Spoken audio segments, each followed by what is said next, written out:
Okay, hi everyone. Welcome to the first SMAANZ HDR webinar for this year. I'm Catherine Raw, or Kat. That was Katie who you just heard from. She's going to be helping us with some technology today. I'm the SMAANZ board student representative, and Katie is the SMAANZ secretary who's really tech savvy. So today, Corthy and SMAANZ are co-hosting a webinar. So I should also introduce Daria, who has been popping in and out of the chat. She is the student representative for the Corthy board.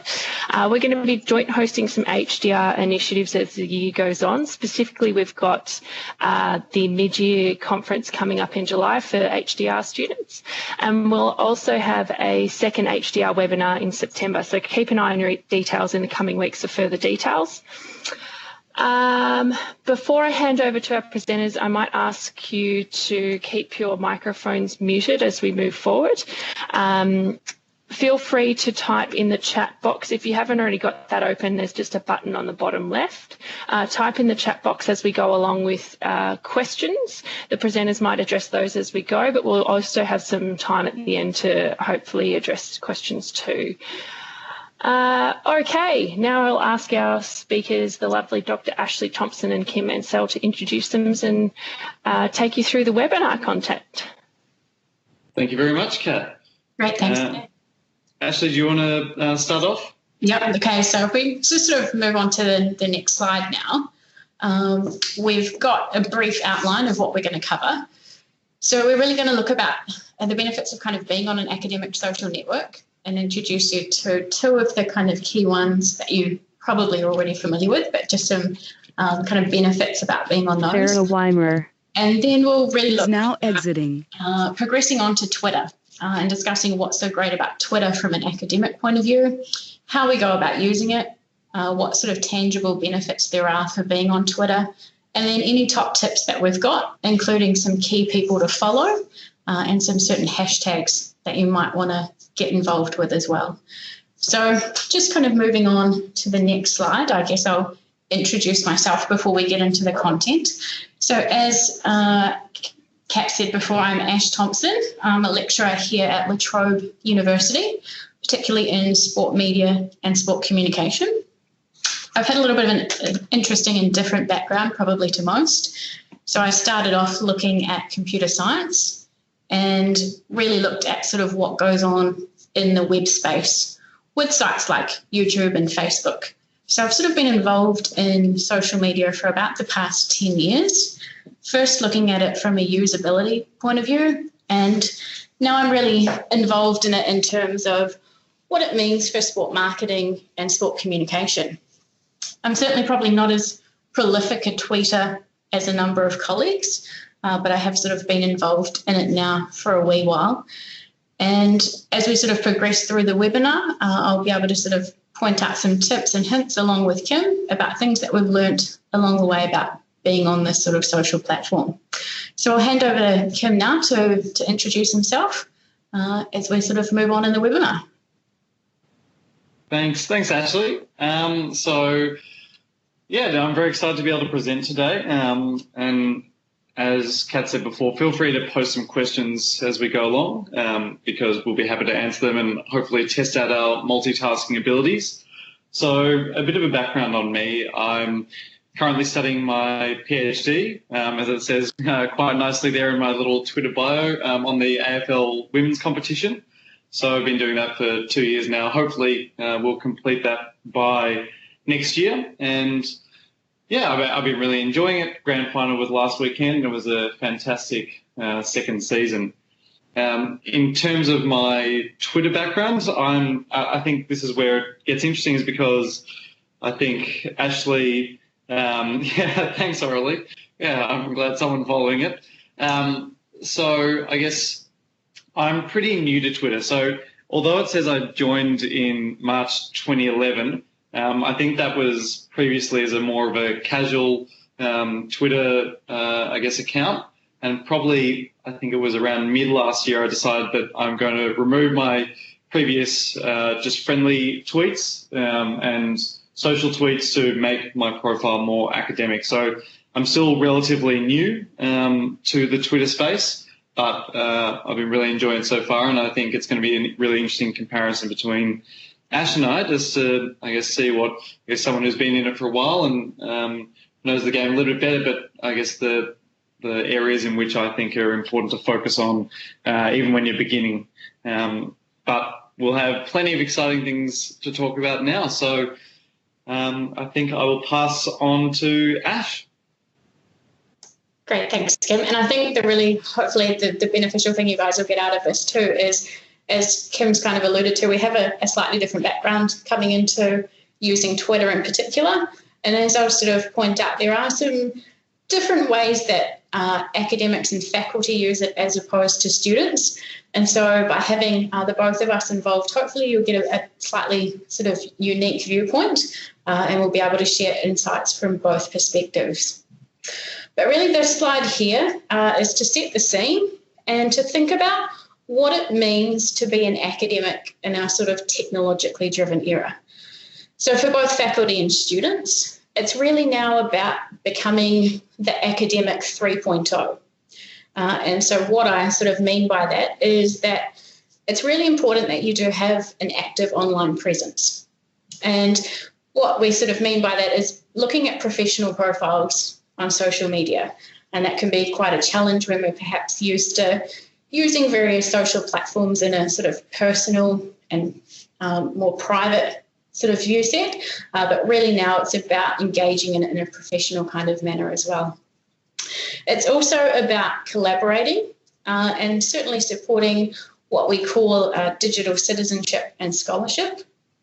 And they're probably two of the biggest things about engaging in social media in general. And then the third one, it's about using technology innovatively and certainly encouraging this idea of blended learning and teaching. And certainly certain social platforms like Twitter support this quite well. And there are some examples coming up where Kim's used this quite successfully, I would sort of say, in terms of how we can incorporate this into any teaching or sort of academic discussions that we might hold as we're sort of progressing through in our academic career. So on the next slide, what I really wanted to sort of highlight to you is this idea of social media and academia. Okay, so how does it sort of perhaps differ to what it might mean in terms of that personal setting that we're probably so familiar with? So broadly kind of speaking, what's the goal with social media and academia? And simply, if we kind of break it down to three, I guess, key areas, it comes down to these 3 points. So the common aspects about how we use and engage with social media, and also some of the benefits that we can get out of it, that are common across all of the various professional or more academic social media sites. Ideally, when we talk about connecting, about learning and sharing, it's really just the mechanics of how and what we actually do on these platforms that differ. But you'll hear sort of repeated throughout the webinar today, the idea of connecting with others, okay, the ability to actually learn through information and things that are posted on social media. And one of the key ones too, this idea of sharing and growing the sort of collective knowledge base along with our sort of expertise that we're gathering as well. So if we go on to the next slide and focus specifically, just to begin with and sort of set the scene on some academic so-called social networks. You'll sort of note that there are some key ones listed here on the slide. You may or may not be sort of familiar with any of these. But essentially when we talk about academic social networks, it's really about allowing us as researchers to post, to share, to collate, and to recommend information and ideas that we think would benefit others. So there are three, I guess, key benefits of some of these academic social networks that you can be on. So the first one is this idea about the convenience for making new connections with peers. And you have the ability to introduce yourself, to connect with others, you can start having discussions with people that you engage and connect with on these various platforms. You have the option to collaborate. Okay, and we'll talk about each of these in a little bit more detail with tips about how to go about achieving it as well. And you have a really great opportunity to promote work online. Now, it doesn't have to be published work, so depending on what stage you are in your sort of HDR journey, you may have published, in which case you have the opportunity to share and promote that work. But it can also be things like blogs that you're undertaking, or certainly, as Kim mentioned, and he's got an AFL thread on his Twitter profile, promoting the work you're doing within your study and really getting that out there in the spotlight. What's kind of important too is just to note that data gathered through social networks might be used to inform hiring and grant decisions. So there was a study done in the UK in 2015 that found, in terms of the academic space, a lot of employers now are actually looking at social media profiles and platforms and seeing where their prospective employees are sort of based. And so as an HDR student, if you can get involved in some of these academic social networks early on, then they may sort of provide you with a step up when it comes to the end of your student journey and you're looking for prospective employment too. So that's a really nice kind of way of showcasing your journey to prospective employers. Now, I'm going to just talk you through two of the kind of key strictly academic social networks before we get on to the fun one, which is really Twitter, that we're perhaps more familiar with. So if we just move on to kind of the next slide, you may have heard about things like academia.edu and ResearchGate and Google Scholar and Mendeley. So there's a number of them out there, but research has sort of shown that ResearchGate tends to be the one that people are using more often. So in a study done recently, 61% of people actually use ResearchGate compared to 28% on academia. So if you're wanting to get onto a site like one of these where you can share and access, papers, reports, and share your expertise, then ResearchGate is one at the moment to really sort of focus on. Now, one of the things to kind of look at here is I've got a breakdown of what people are actually doing and why they're using it. So the key thing, and it's one that's drawing a lot of postgrad students onto the network, is the ability to actually form study groups. Okay, so that's one of the main kind of benefits or incentives of being on ResearchGate.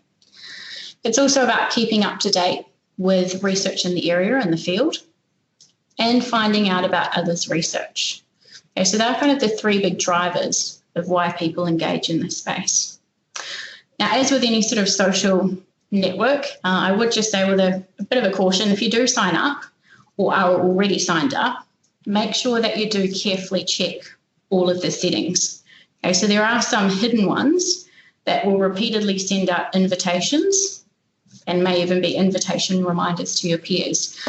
So unless you want to get some more unsolicited email in your inbox, it's a good idea just to sort of check through any of the settings once you set up your profile. Now, on the next slide, I just wanted to point out some of the kind of cool things and the benefits of being on ResearchGate. So just as Facebook has a news feed and has sort of transformed how we keep up to date with current affairs and things, okay, ResearchGate has a similar sort of functionality that's built into it. So one of the cool things is it points out key news items that have occurred in amongst your networks, and it suggests some of the research that might be applicable to you based on keywords and things that you input. So it's helpful for keeping up with the state of the art in your area. And now, if you're someone that perhaps spans across a few different fields and is a bit interdisciplinary, then it can be quite challenging to try and keep track of all the research. And this kind of feature of ResearchGate actually helps sort of manage that a wee bit for you. So it also lets you follow researchers who are in your sort of field, and you can keep up to date with what they're following and what they're actually publishing as well. I would encourage you, if you want to do that, to follow people rather than topics. Okay, so much like Facebook, you could end up with a news feed that has a whole lot of extraneous things input in it. So just follow key people and it'll keep you up to date with what's happening in this sort of field and with the key researchers that you're wanting to find out more about. The other thing that's really interesting once you sort of start to get publishing work is that you're able to track citations. So you can start to see who's actually citing your work and what they're saying about you. And this is really great for kind of, again, seeing where your work is leading to and perhaps linking with potential research collaborations and things. One thing just to be mindful of, though, is I've got a little box highlighted here in red that says that I haven't uploaded some full texts. So it's just to be a little bit cautious of things around copyright. Now, you can sort of upload a pre-published version without infringing on any copyright things, but it is just something to be mindful of if you are wanting to put your research up on a site like this. And then finally, the other sort of useful feature of something like ResearchGate is that it has a list of jobs and things that you might be interested in too. So it provides you with that kind of overview, if you're in the job hunt, of particular jobs that are based on the research interest that you have and the work that you may have uploaded to the site. So that can be quite a cool little feature that's sort of inbuilt within ResearchGate as well. Okay, now in terms of the other academic sort of or professional sites that you can use, we've got LinkedIn. Now this is really a resume that never sleeps. Okay, so it's really about building a positive online presence. And if we think about it quite simply, it's all about professional branding. So trying to make yourself stand out in a sea of graduates looking for jobs can be tricky. And having a LinkedIn profile is a really great way to build up contacts, certainly while you're still at uni and as you're making kind of key contacts perhaps with your research or engaging with people out in industry. Can be quite a good way of shortcutting gatekeepers into organisations. Now, this can be in the terms of employment or in terms of research. So I found it quite useful from my own sort of perspective. If I need to engage with anyone in a research project and they're sort of perhaps in a high level of senior management within an organisation, I'll go to my LinkedIn network first and see if there's anyone there that perhaps is connected with them. And it's sort of say, you know, can you give me an introduction? And that sort of personal connection initially can help overcome some of the barriers that you might face in getting in with some of these organisations.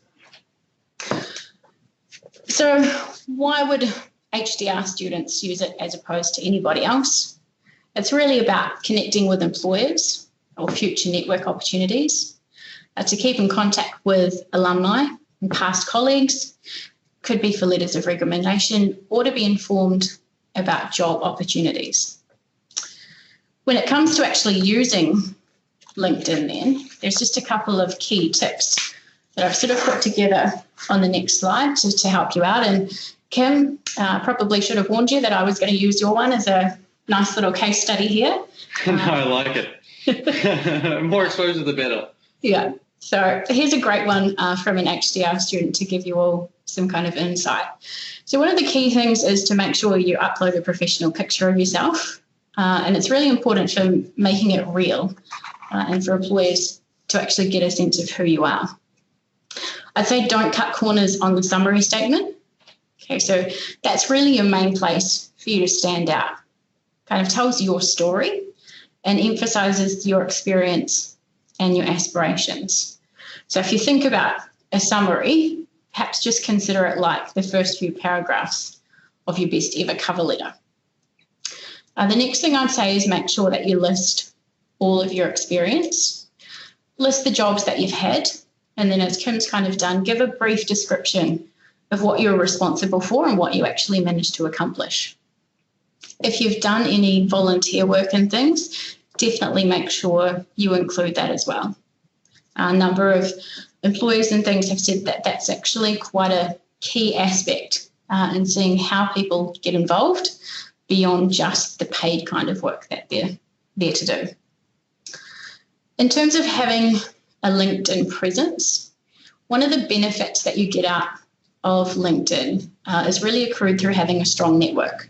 So I'd encourage you to try and build up a network, at least to begin with, of about 50 people. And now this is where it would be great to have the SMAANZ and the core, the HDR community kind of start to build their own sort of network here. When you send a connection request, if it's not someone you know well or have worked with, do make sure to personalise it. Perhaps indicate how you know them or where you've seen them, or perhaps even just why you want to follow them. It's important too to claim your own unique LinkedIn URL. It's probably, when people type in your name in Google, one of the first things that's likely to come up if you have a profile. So do make sure that you're able to be your own sort of LinkedIn unique identifier, and that way people will find you quicker.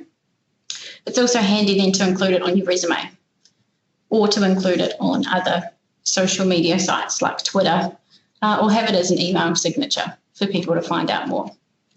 The other thing that's really great about LinkedIn is the ability to actually show your work and share it rather than just telling people about it.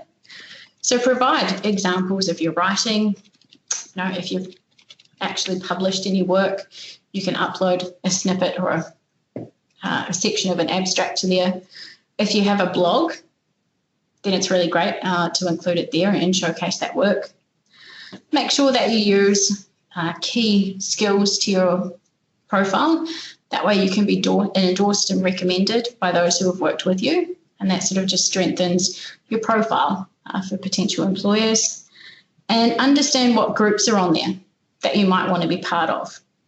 Start approaching business mentors, people within the industry who can help you grow your career and make contacts and introductions for you. So just as a shameless plug here, both SMAANZ and Corthia are on LinkedIn. So if you do sign up for the platform, do make sure that you join those two groups as well as a kind of key starting point. So we've looked at the kind of more... Yeah, I'll just jump in there if that's okay for a second. I was just thinking about the LinkedIn, the great tips that you just suggested. And I think last night was probably a very good example. I was at the AFLW Awards, and I was sitting on a table with some key people within football. And what LinkedIn allowed me to do was, I was chatting with these people throughout the evening, and as opposed to previously when maybe you have a chat with someone and then, maybe they forget about you in the future, we were able to have a chat. And then today I sent a connection request so that now it reinforces that connection that we forged last night. So I guess LinkedIn has been really useful for me from a tangible sense, is when I have maybe an interaction with someone and have a nice chat with them. It's no longer about exchanging numbers, or emails. It's about, hey, let's exchange, or let's connect via LinkedIn. And that can be a really effective method just to make sure you're remaining visible within a particular field. Yeah, that's a really great point, Kim. And I think too, particularly in industry, and perhaps you're sort of in a slightly different viewpoint to coming from AFL, but certainly in the tennis kind of space that I come from, not everyone is necessarily on things like Twitter, but out in industry, they do tend to be on LinkedIn. So it is, as sort of Kim mentioned, they're a really great way to reinforce that connection after you've met someone and make sure that you have that sort of moving forward. I'd recommend LinkedIn definitely as one of the kind of key professional networks to be engaged with beyond perhaps something like Twitter. Now, the next slide is a bit of a joke, and certainly for those of you that follow PhD comics, you'll know that it's a great one for providing some great kind of insight into kind of PhD life and things. For those of you that don't, if you want some light relief, I definitely recommend following it. But you can see here, I've taken a slightly cynical view of why academics really use Twitter. Now, some of these are perhaps slightly less insightful than others, but there is an element of sort of truth to some of the things that appear within here. And so if we have a look now at Twitter in academia and what that means in that kind of professional sense, we'll have a look at the next slide and sort of move from using Twitter in that personal kind of context to taking it into that academic space. So there's been 2 studies done, they are slightly older ones now, but that really showcased that Twitter as a platform was a popular one for academics and for scholars, and perhaps one of the most, if not the most popular. So one of the key things about, I guess, being on social media and certainly Twitter is that it does allow you to develop a digital profile, a digital identity, and you can actually brand yourself and showcase your expertise to a wide range of people. One of the things that can be different here, and this will be interesting to kind of get Kim's insights for you guys as well, is that quite often when surveys and things have been conducted between faculty and students, there is a little bit of a division in why people actually engage in Twitter use in academia. So faculty tend to use it for a professional identity, whereas students, at least initially, generally it's about access to the research community. And technology is great now in breaking down things like geographical barriers. And so platforms like Twitter give us access to a huge research community that perhaps we haven't been able to access before. And certainly Kim's going to give some examples in a few slides about how that sort of helped in his HDR journey. But in terms of why we might use Twitter, there was a study done that suggested that people use it in academic sort of contexts to request and offer assistance to others. So I've got an example here of an HDR student who submitted a journal article. It was taking part in the PhD chat Twitter discussion and wasn't sure how long is too long to wait for a response and some feedback on an article. And so both myself and a colleague, Mirren, gave some advice based on our experiences, and Jess was then able to sort of follow up with the journal. And so it's great for that kind of thing. If you don't sort of have someone within your network directly that you can contact, then things like PhD chat are great for providing that kind of assistance. And the second thing is, as an HDR student, you might be involved in doing some sort of teaching, whether it be undertaking actually lectures or delivering tutes. And so in terms of this academic setting, it's also great for implementing what we call engaging pedagogy. And I've got an example here of one that Kim's provided for one of his classes. So sharing content on Twitter to encourage, that sort of online discussion. Okay, so it doesn't just have to take place in the classroom, but we can start to share that in an online sort of networking setting as well. The third kind of key aspect of it on the next slide links to the idea of conferences. So as a member of an academic community, when you attend conferences, you can contribute to sharing the knowledge via things like conference hashtags. So there's an example here that Kim tweeted out during the I appreciate all the plugs. Thank you. Conference last year. Okay, so showcasing some key findings from a presentation that he attended. It's a great way of getting kind of your name out there amongst the community and letting people sort of have that view and presence of who you are. And then I guess the next kind of key thing is this idea of exposure. So you can share, comment on a range of things and certainly get your profile out there in terms of general tweeting activity. But also if you start publishing material and research, then it's an opportunity for you to widen the exposure beyond those who perhaps just find it through your general and more traditional kind of research searching methods. So that's just an example I've got there of a new publication that I sort of tweeted out, and you can start to then see too, who's actually seeing it, what's happening with it. And if we go to the next slide, there's kind of just a summation of what the benefits are for being on Twitter. So you can expand the reach of your research. We've got no geographical boundaries sort of with the online space in Twitter now. So whoever's online and following certain profiles and things has the ability to actually learn about what you're undertaking. It has the potential to facilitate new sort of knowledge as you engage in discussions with a wide range of academics. And it can perhaps be about topics that you weren't involved in yourself in terms of your research, but ones that you want to be in moving forward. It's certainly definitely beneficial in assisting in networking and in making professional connections. And again, it limits that geographical kind of boundary.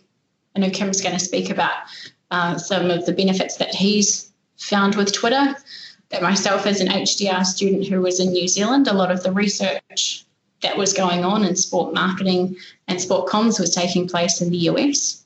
And I found that by being on Twitter, I could connect with professors and things in that space and actually initiate that connection that way rather than having to see them or be in the same location. And I can remember there were a number of conferences I sort of attended, and you'd sort of go to people and say, hey, we've been, connecting on Twitter for 2 years. It's great to meet you kind of in person. As we alluded to with the PhD chat hashtag, it's great to take part in hashtag-centric communities. Okay, so for PhD students, if there's not a lot of you at your institution, you can take part in these discussions and feel like you are part of a larger community. It's also great for following specific kind of content-related discussions. So if you're interested in sports business, for example, then things like Sports Biz keep you up to date with what's happening in the space. And certainly as you think about sort of progressing into life after study and being a student, article mentions and things via Twitter do correlate with subsequent downloads and citations. So once you start publishing your work, by actually putting it out there on Twitter and getting that expanded reach and exposure, then you will find that you are likely to get more people looking at your research, and that leads to more citations, which is great for showcasing the impact of your research. And so I'll hand over to Kim now too to give some insights from his point of view on the benefits of being involved in Twitter. Yeah, thanks, Ash. You've done really well at, framing the importance of using social media to your advantage. And so I guess I'll start talking to the idea that, how is being on, Twitter and LinkedIn actually been beneficial for me? A classic example, just some numbers here. There are a lot of people on Twitter. So 310 million monthly active users worldwide. Most people on mobile, and there's 1 billion unique monthly visits. So people are looking at Twitter quite often, and are getting an idea of what's going on in a variety of fields, obviously not just academia. So if we go to the next slide, I think it's going to be really important just to talk about, what the tangible benefits that I've found. So if we could go to the next slide, I'm not sure. Yeah, there we go. Thank you. So for me, it's been really interesting. First of all, using Twitter has become a conversation starter. So I think as a student, sometimes you're not sure if you have the legitimacy that you like when you're at a conference. So by tweeting, particularly at the last SMAANZ conference last year on the Gold Coast, I was able to tweet, I think my model was potentially, hopefully, insightful tweet per presentation. And by doing that, it allowed other academics who were also at the conference and on Twitter to see my thoughts and to see also that they were being supported and kind of reinforcing their research through the online community. And what it also allowed for is then in the breaks during, when we're having afternoon tea, someone would come up to me and say, "Oh, that was a great tweet. I really love that." Or just, "I really like that idea. What is your research on?" So it really enables you to have a strong underpinning and I guess working towards getting to know academics in your field more closely, and it gives you probably that strong conversation starter. And from that, from that conversation starter, even with me doing AFLW research. So as part of the AFLW research, the IP is owned by the AFL, so I can't actually talk about any of the results specifically, but it's been really interesting because in the last probably year or so, there's probably been a few journalists that have gotten in touch with me, a couple via Twitter, or have found what I'm doing via Twitter and said that, "Hey, Kim, your research in AFLW is really interesting.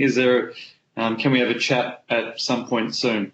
And that, I guess, that kind of reinforced the notion to me that, by being on Twitter, I was able to, I guess, spread the word of the research that I was doing. And when the results are eventually released and when I submit next year, hopefully, that I guess it can be really useful to get a voice within different communities so different people know what you're doing. It's not just academics themselves. You're kind of spreading the word. And I think this has been also really interesting. I think this goes to Ash's point before about mentioning your article. So I've currently published one article about Facebook use and sport anxiety from my honours thesis.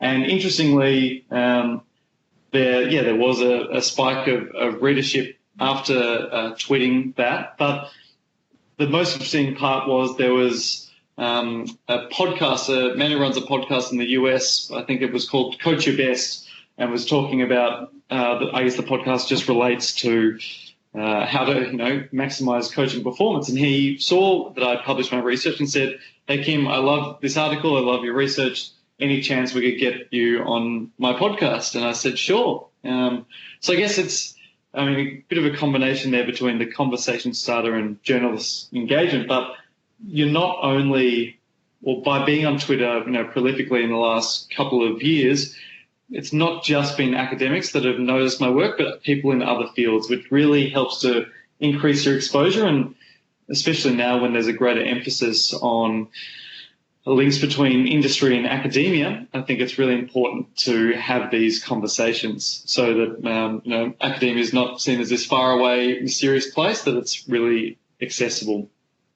And with that has been collaboration with other academics. There's always, you see other research ideas and then maybe you start a conversation with them, or they start a conversation with you and say, "Hey, let's work on a publication," which is, a student at the moment is probably, writing the PhD is my main focus, but to have conversations around potential collaborations and people who are interested in similar areas of research will be really interesting if and when I transition into the academic field. And I think the last example is about employment. So that's been really interesting. I'm currently, as you may have seen on my tweets, I currently tweet for 2 units within Deakin, one postgraduate sports management unit and an undergraduate sports management unit. And that was, I guess, directed by my supervisor, Pam Phillips, who's now on Twitter, so she'll appreciate a plug here. But it allowed, I guess, from her perspective, these units, often the discussion goes straight into discussion boards within, Cloud Deakin or the online platform of the university. But a lot of the times these discussions are really fantastic. And what we decided is that, hey, let's try and start some conversations outside of the classroom to make sure not only are our great students visible, but giving us an ability to share content that is potentially more relevant and I guess happening on a basis that I guess is just making sure that the sorry, I'll finish that point in a second. But the key here is that employment has come from me being on Twitter. By tweeting a lot, Pam had come to me and said, hey, let's get you involved in Twitter, and let's kind of expand the ability and the reach of our units in our classes. And with that, I've also, I'll get to this tip later, but I have gotten Pam involved in Twitter, and that's led to a couple of other awesome benefits, which I'll get to in a bit. But for the moment, we'll go to the next slide. So here are just some, I guess, keys, just general keys to get more followers, because at the end of the day, there are a lot of people who are tweeting a lot of stuff. So you've got to make sure you stand out from the crowd, and you want to have a reasonable amount of followers, in comparison to the tweets that you are sending out. So obviously you've got to post great content. So not just, I'll go into more specifics in a moment, but make sure that you've written a professional bio. So as you can see with both Ash's and my bios, it's, I guess, looks very professional. And there are a lot of examples that you can have a look for, but just trying to understand that you want to have a nice photo. You want to make sure that people understand that you mean business in the Twitter sphere. Using hashtags is obviously important when you are tweeting. And if you're using a blog or any other websites, it's really great to have a widget just to show, actually, these are my tweets, these are my thoughts that are coming through for a particular subject or just for otherwise. You've also got to engage with others, and I'll get into the specifics of that in a moment, and creating shareable content. So it's all about, this is really important, and I realized this probably not as soon as I would have liked, but it's all about creating a strong balance between all of the different ways that you can, and behaviors and interactions you can have on Twitter. So you want to make sure that your content is shareable, but you're also sharing others and supporting other content. And that includes, reaching out to influencers, so that if there is someone in the sport management area, why don't you give them a follow, or if, events and hospitality as well, give them a follow and potentially start liking some of their tweets. So a really interesting example of this recently was, I'll bring up my example of Pam again, my supervisor. She, I think, retweeted Senator Bridget McKenzie, who's the Federal Minister for Sport. And from that, the Bridget McKenzie then followed Pam back and also followed me back. So I guess it allowed us to understand and get these connections with influencers within the area. So it can happen. And you've also got to stay active. So I'll give you some tips about that in a moment. And make sure to follow other people. You can't, if you're a budding academic such as myself and you don't really have a strong media presence, you've got to start by following other people first. So we'll just move on to the next slide. So I guess there are many different types of tweet interactions and ways you can tweet. So you can tweet links to articles that you think are really interesting, images, including infographics, quotes. So potentially there's an article that has a really nice quote and you think is quite profound. You can use that as part of your tweet. Also retweeting, so that's when you are, I guess, using someone else's content and kind of displaying it on your own profile. And then we have personal questions. So, and I guess this is the point that I'm trying to get at here, is there are a variety of different ways to interact. So if there is a potential person on Twitter who is high up in your area and they post a tweet, maybe you can post an insightful question that makes them think, or even post a question yourself and see what the Twitter community really, to see if you can get some support. I've definitely seen that a few times, and it's great to get an understanding of what's actually relevant in your particular field. Also, you can like tweets, but I think this is where it gets interesting, is you have to have this balance. So when I talk about balance, I'm not liking everyone's tweets. I'm not retweeting everyone's tweets.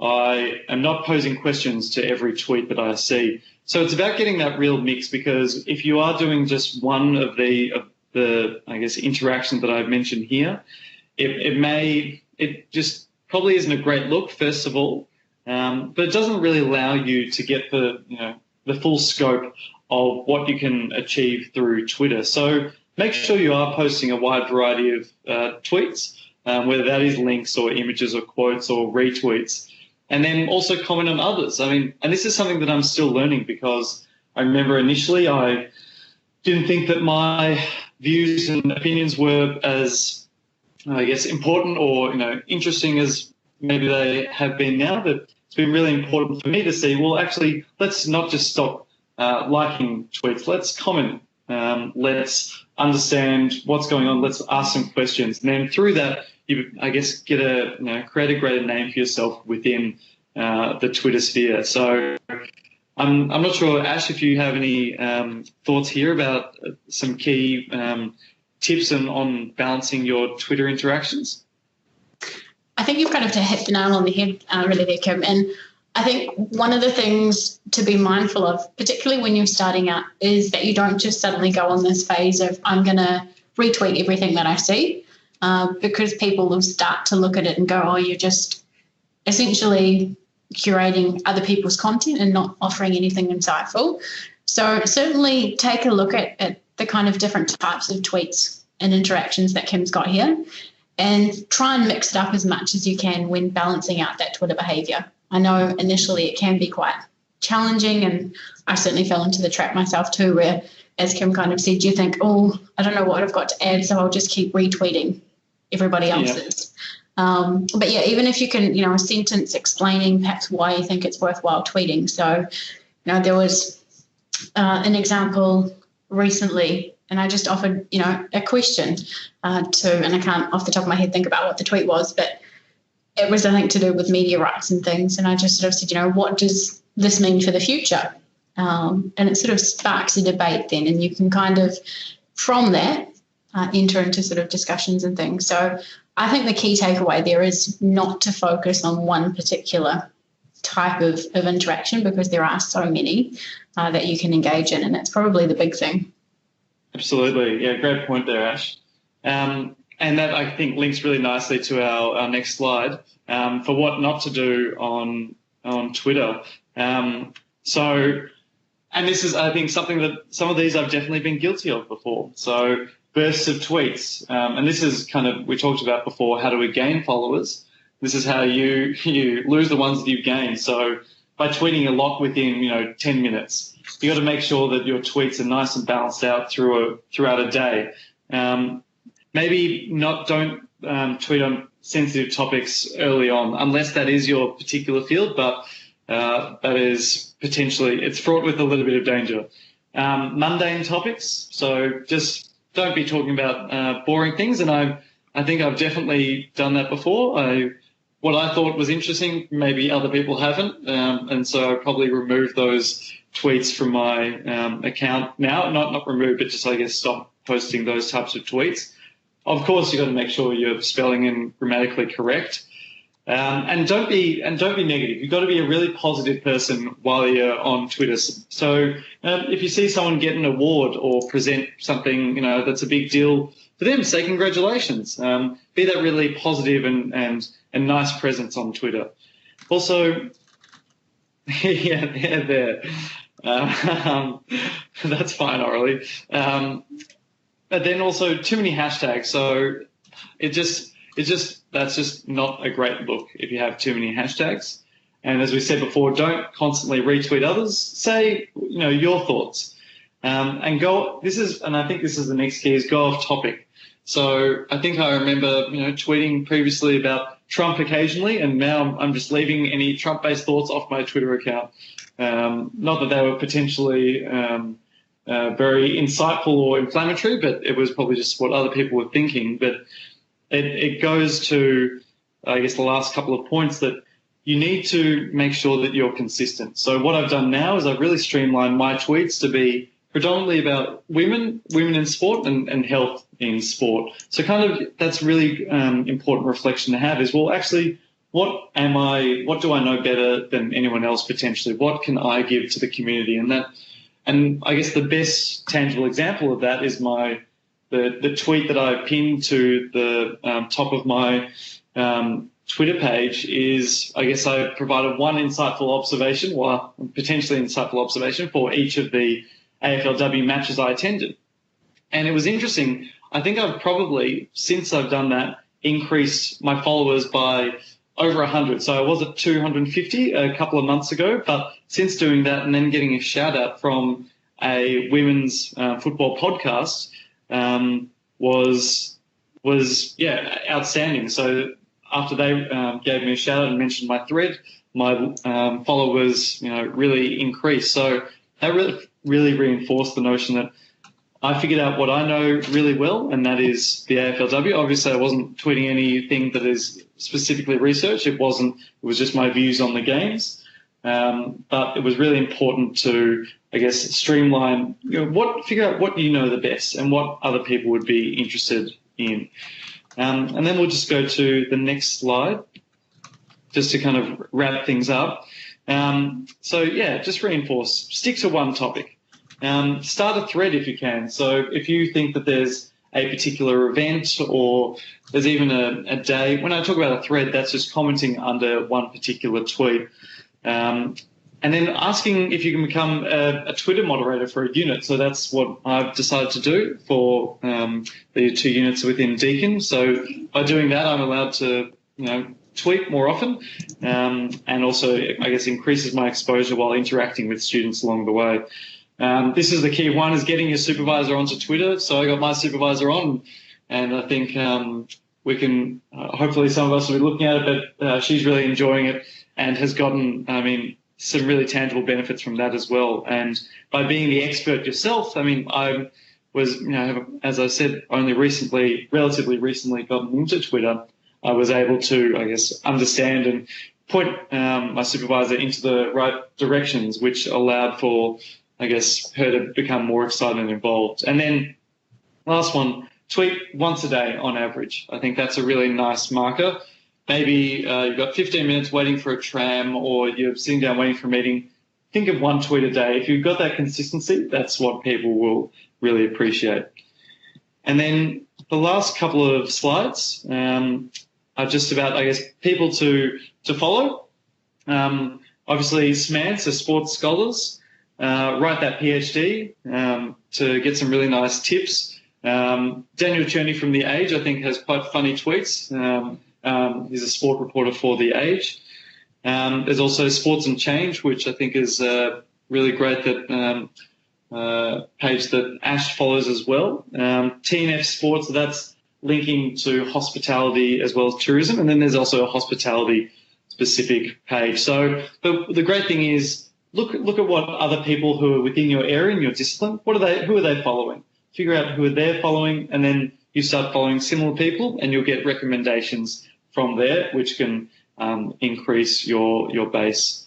And then the next slide is just some hashtag groups that you can probably follow. So Sports Beers, as Ash mentioned, PhD Chat, Women in Sport is obviously one that I follow quite closely, and Shut Up and Write. So if you need that extra motivation to write, our Thesis Whisperer, thanks for that. That's a really good point.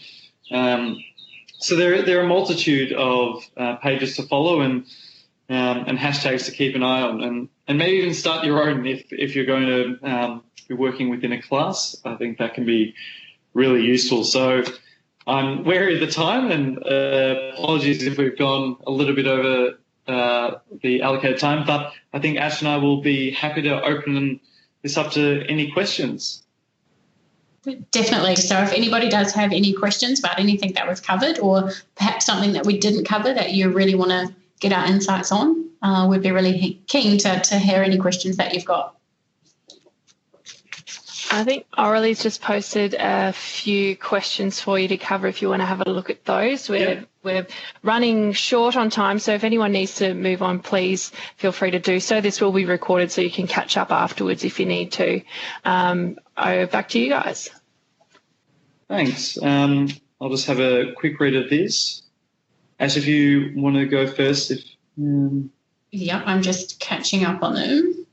I think I'm going to answer, Orly, your second lot of questions, kind of the first one. How do you manage research uni industry work, the time it takes to engage on social? And that's probably the biggest issue, certainly, that you can face. And I went through a period where I was sort of trying to get my PhD done, and I would spend hours going down this rabbit hole that was social media, following people, trying to sort of engage in conversations. And I think Kim's suggestion was really good, is perhaps set aside, a certain time where, you're waiting for a tram or you're sitting on a bus where you've kind of got no other distractions or things you could be doing, and set that aside as perhaps your social time, and use that to kind of catch up on anything that's happened on Twitter, posts, responses and things, being mindful that you don't want to kind of go on this Twitter burst kind of break too, but using that as kind of a key time. So I usually start my day when I get into work, and perhaps for the first 5 minutes I'll look at Twitter, check sort of LinkedIn, see if there's anything I want to engage with, and then I've got time at sort of lunchtime and then at the end of the day where I sort of do that as well. So I'm certainly not as prolific as some colleagues who seem to be on Twitter endlessly, and I certainly don't know how they manage it with everything else that they're doing. But that's sort of the approach that I've taken, and it seems to be working at the moment. But, even Kim, how do you sort of manage that one? Yeah, that's a really good question. I often think about this. Well, as a time investment, is it actually worthwhile? And I think Ash's point about going down a rabbit hole is, rings very true for me, because I guess you've just got to make sure you are allocating an amount of time that you think is reasonable. I think often, I think people often check Facebook or their phone or Instagram as their kind of mental break. Now my mental break is Twitter. So that's how I use it. So I've got Twitter on my, first app on my home screen on my phone, and whenever I'm just a little bit distracted, I'll go on that, check it for a few minutes, and maybe post something. So I don't think it needs to be something that you need to invest hours into. It's just kind of probably just something you need to integrate into your daily routine that takes little bits of time throughout your days. And I think just to that point you've made there, Orly, in terms of information overload, something that I haven't really done a lot of, but I think I am going to look to explore it a little bit more, is the idea of using lists in Twitter. So my feed doesn't become this huge, big, just nightmare of trying to see what's going on everywhere. So starting up lists with, some of the key things. So if it's just sport news related, then I can create that list. If I'm really interested in, say, what's happening in the social media and sports space, then I can start to have things a little bit more chunked, so that I'm not scrolling through this never-ending feed of all of this information that I'm trying to consume. Because I agree, I think you can get to a situation where you just go, oh my God, that's too much information to try and take in. And so I'm not even going to bother with it. So I think, if you split them up into lists, and then maybe even sort of say, right, I'm going to look at, a social media and sport list at the start of the day, and at the end of the day I might look at sport media and the people there. So it's a way of just kind of chunking it down so it's not quite so overwhelming. Yeah, I think that's a really good point. And do we have any other questions, or are we at this stage going to finish up? What do you think? Maybe if we go for one more, if anyone has anything else, otherwise we'll go to Orly's second question. How do you manage balance on Twitter versus LinkedIn versus ResearchGate? Where should you be investing your time? Sure. Well, I guess I'll go to the second question before we get any others. So it's interesting. Well, I currently don't have a ResearchGate account. I think I've definitely thought about it, but I think once I get probably more than one publication, hopefully, just saying that now, I probably should have a ResearchGate account. But I think in terms of spending time, I pretty much spend most of my time on Twitter. LinkedIn, I probably check once a day and maybe like something from a fellow connection at least once a day. But I think that I guess my medium and the way that I work is best. I guess my content comes through best through Twitter. But it's interesting, there's been a bit of research done as well about how you can actually get more engagements with your LinkedIn connections. It's just, I guess, a different way of posting content, and that's just something to be mindful of. But at this stage of my career, maybe when I'm more established and I want to make more industry connections, I will post more on LinkedIn. But yes, at this stage, it's mainly Twitter. And I probably agree with your comments there, Kim. And certainly I've probably only started engaging with ResearchGate more recently as I've started to publish sort of more, and you've got that kind of, I guess, rationale for being on there and making those kind of connections. So I wouldn't say rush into that yet, but it's just something to kind of be aware of. Certainly in terms of Twitter, I think that's probably from my perspective, and whether I'm coming at that from kind of my research context, I think it's probably one of the best ones to be on.